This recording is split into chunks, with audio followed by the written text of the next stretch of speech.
Hello everyone, আসসালামু আলাইকুম। আশা করি সকলে ভালো আছেন। It's me voice of Sourav and welcome to my new video. তো আগের বারের মতো আবারও নিয়ে আসলাম অ্যাপেল ফোন নিয়ে, ঠিক আছে। এর আগেও দেখা যাচ্ছে যে আলহামদুলিল্লাহ পার ডে কিন্তু অ্যাপেল ফোন, আইফোন বলতে গেলে পার ডে সেল আসেই মানে আসেই। তো যাই হোক, অনেকেরই ভিডিও দেখা যাচ্ছে যে গ্যালারিতে স্টক হয়ে আছে, ভিডিও ছাড়ার সময় পাচ্ছি না।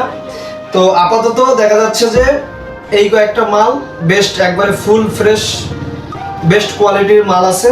14 প্রো ম্যাক্স 11, এটা হচ্ছে 11 দুই কালার আছে। হ্যাঁ, আরও দেখা যাচ্ছে যে পাশাপাশি অ্যান্ড্রয়েড যে ইউজ ফোনগুলো সেগুলো আলহামদুলিল্লাহ বেশ ভালোই আছে। আর আমি মাল নিলে কিন্তু একবারে ফুল ফ্রেশ মাল নেই। বিশেষ করে আরেকটি কথা বলতেছি, যারা ইউজ ফোন ক্রয় বা বিক্রয় যারা করো তারাও চলে আসবে ইনশাল্লাহ। দেখা যাচ্ছে যে ভালো মূল্যে আর কি নেব, এমন মূল্য দেবো যাতে দেখা যাচ্ছে যে ব্যতীত কোনো দোকানদার না দেয়, ঠিক আছে। দেখা যাচ্ছে যে তোমারও তেমনটা লস হবে না, আমারও তেমনটা লস হবে না। আর আমি কিন্তু সীমিত লাভ নিয়ে মাল সেল করি। তো ওকে, সকলে ভালো থাকেন। আর আপডেট কিন্তু এই যে 14 প্রো ম্যাক্স একবারে কম দামে দেখা যাচ্ছে যে মাল পেয়ে যাবেন, ঠিক আছে। তো ওকে, সকলে ভালো থাকেন। আল্লাহ হাফেজ।